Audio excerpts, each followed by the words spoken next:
rooting for you. We were all rooting for you. How dare you?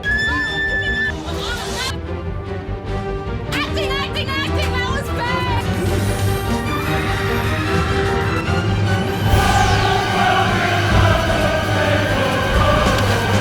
Like, I can't take the pressure of it. The best way I can describe America's Next Top Model is it's a perfect time capsule of the early 2000s culture. The period in which I consumed America's Next Top Model on television was probably from the ages of 7 to 9, which was very good for my self-image. If you don't know what happens in America's Next Top Model, basically contestants are judged every week for their overall appearance, challenges, and their best shot of the week, which is usually a themed photo shoot.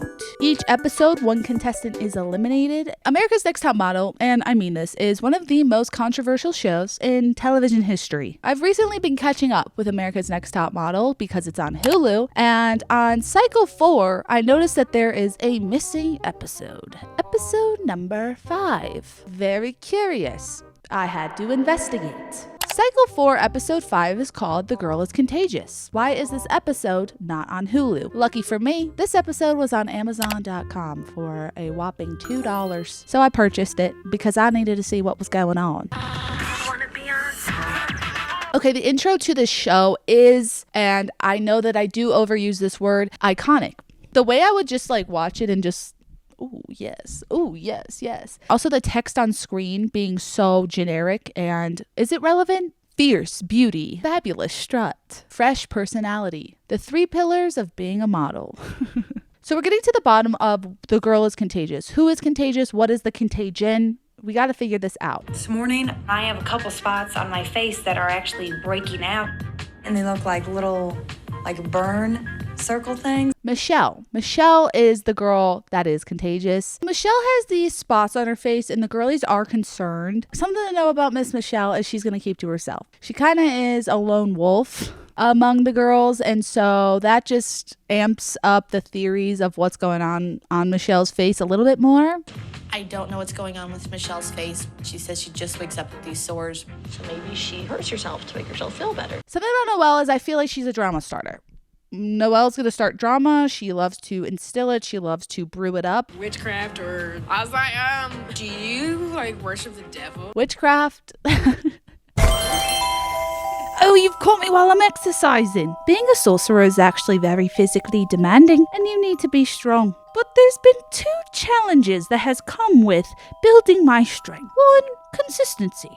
I'm a wizard. I mean a sorcerer, or whatever. I'm busy. And 2, developing a workout plan to fit my needs. But with today's video sponsor, CoPilot Fitness, both of these problems have vanished. Just like magic.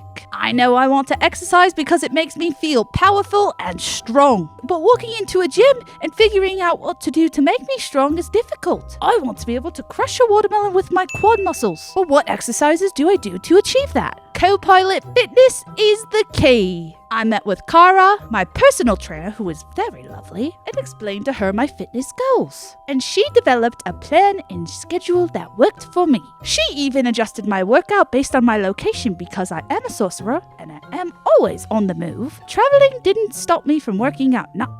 Not this time, no. Cara developed and worked my fitness goals into the hotel gym I was at. Yes, I stay in hotels when I am on my travels. They provide breakfast that is even better sometimes. And then she made adjustments for my gym at home. I let her know which exercises I like, what I didn't, how I felt. Everything was custom to my needs. I was also able to connect my Apple Watch, and Cara was able to look at my data. Although they aren't necessary, it is a nice addition. The app is super simple to use, and you're able to give feedback on every workout and chat with your personal trainer. Now I'm working out consistently, and I don't even have to think about making a workout plan. I can't wait to crush that melon. Click my CoPilot Fitness link in the description to get 14 days free with your personal trainer.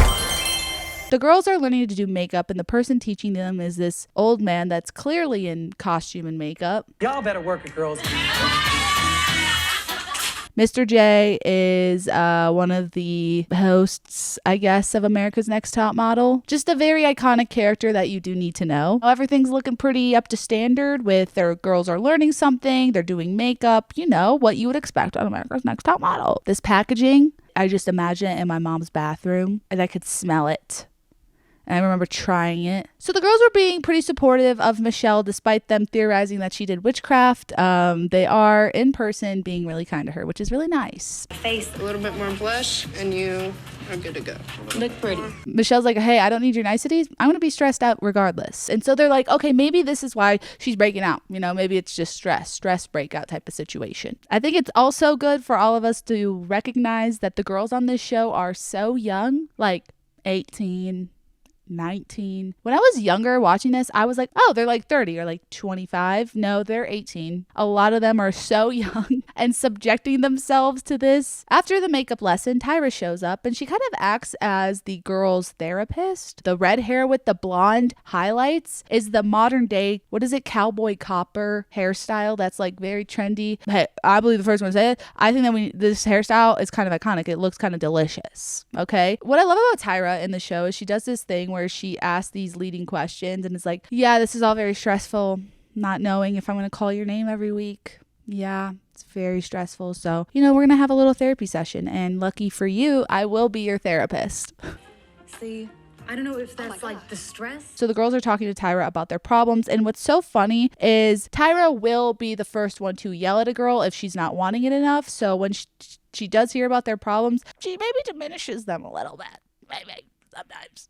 Maybe a little bit. Michelle's crying about the insecurities of her skin condition, and Tyra brings it back to her and she's like, oh, I've had warts on my legs. You know, I've had some really bad skin issues myself. Nothing like that. Nothing like what's going on there. You should probably see a doctor, actually.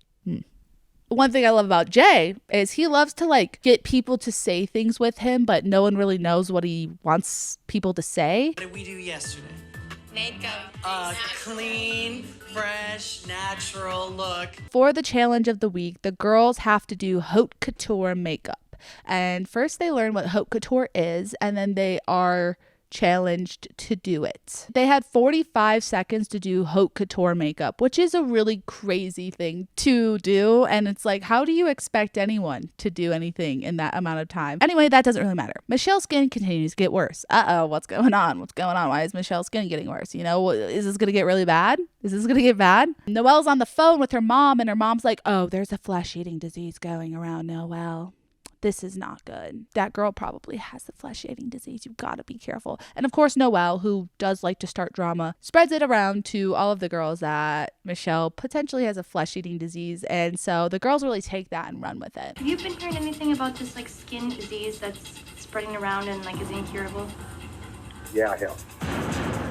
You have. Which I'm sure makes Michelle feel even better. It feels like the producers may have set up this situation, because something about reality TV is they are going to squeeze every possible ounce of drama they can out of every single moment in reality TV. She doesn't breathe when she's sleeping. You know, we got to give a shout out to the editors for the sound effects of the show. Grandma, Yeah. did you hear on the news about some kind of disease that eats your skin? Oh, you sure? You ain't hear nothing about it? Y'all just get a light. My grandma told me we need to get a light. Y'all ain't got nothing to do. Read a book or something. Her grandma said, maybe read a book. The only grounded person in the entire cinematic universe of America's Next Top Model. We get Tyra mail. She's delivering a little sneak peek about what the photo shoot of the week is going to be. There are 11 of you left, 10 more to go. The race is on. Be ready to show your true colors. Be ready to show your true colors. What could that possibly mean? We are doing this shoot for Got Milk, and you know Tyra's done the Got Milk campaign twice. Got Milk is the most early 2000s thing on the planet. I'll state this here, Big Milk is real. Big Milk is real, and there's lore behind Big Milk and Got Milk. But we will not get into that today. Now there's a twist. Oh, a little twist, just a little twist. Okay, what's the twist? What's the twist, Jay? What's the twist? We are actually going to switch your ethnicities. Okay, yeah, oh. Okay. Now, I can't tell if this was actually normalized in 2005. I wasn't truly sentient at that time, but everyone seemed with the editing to handle this well, except this girl. Tatiana, a biracial woman. Wow. UV. Biracial woman. Doesn't say what races. Also, didn't they say ethnicities? Switching ethnicities, not race, but they're saying you're biracial. Kaylin. We're fit trained here as a Hawaiian. Michelle, an Eskimo woman. Hey, this is shocking news. Don't think they did their research on any of this. I think they all just sat in a room and decided, how could we make this the most offensive possible episode of America's Next Top Model ever? Of course, you know, we can't always make it easy, right?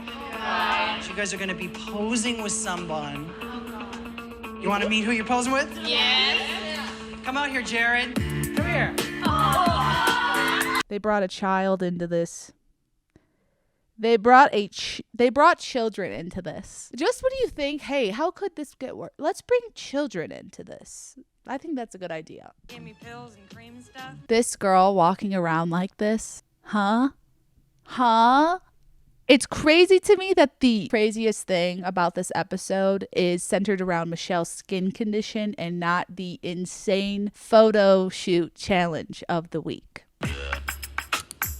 Christina, regal, not cold. Artistically, I do not understand this concept. It just doesn't make any sense to me. First of all, true colors. Hey, Tyra, true colors. What do you mean by that? Second of all, a much more interesting challenge could have been maybe they just embraced their own culture or ethnicities. A lot of the outfits the girls were wearing was not even actually aligned with the culture. It was just like, this is what we think could be Korean, even though it's not Korean.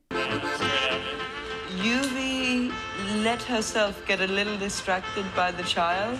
She let herself get distracted by a person? What is she supposed to do? She really let herself get distracted by the live prop. Live prop. They called these children live prop. Is that common? Maybe I'm just getting a little sensitive over here, you know? Maybe I'm just getting a little too sensitive, but calling a baby a live prop is crazy. To be made up as a white woman. It's a little mind-blowing. It just goes to show you're ultimately defined by who you are, not by this outside.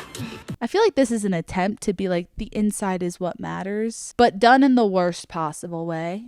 I got you, sweetie. I got you. You're not gonna go. Couple more. That little baby's face after looking at this woman. Oh, by the way, shocking news. Michelle's skin issue is actually not that big of a deal. Just needed a topical antibiotic. Okay, so thank God the photo shoot is over. Now we just have a quick little final challenge where they have to do really quick night makeup, which was basically just an effort to embarrass the girls. Sister, you look like a black girl. You like my cousin. I was feeling it. I loved it. Brittany, this picture reminds me of a picture of me and my mama. Hey, Miss Tyra, what are we doing? What are we doing? What was the goal? What was going on in the head? I think Tyra really believed that this was a good idea. I do. I think she did believe that. So Tyra says the iconic, there's 11 models standing before me, but there's 10 photos in my hand. I have 11 beautiful girls standing in front of me, but I only have 10 photos in my hands. And I just really do love that moment every single time. So Noelle goes home, and that's the end of the episode. So now I think we can all understand why maybe this isn't on Hulu anymore. So now, you know, we investigated it and we found out. Sometimes it's better not to find out. I'm glad that we've evolved as a culture. That's all I'm going to say about that. I'd love to hear all of your thoughts on this episode because I feel a little bamboozled. Tyra met up with her earlier. She was in a weird mood and she was not willing to talk about this episode, but she did tell me that anyone who does subscribe to my channel will have fresh personality, fierce beauty, and a fabulous strut. So just communicating that from Miss Tyra, I was not able to get any further answers out of her, unfortunately, but that's all I got. And thanks again to CoPilot Fitness for sponsoring this video. Be sure to click the link in my description to get 14 days free with your personal trainer. Bye!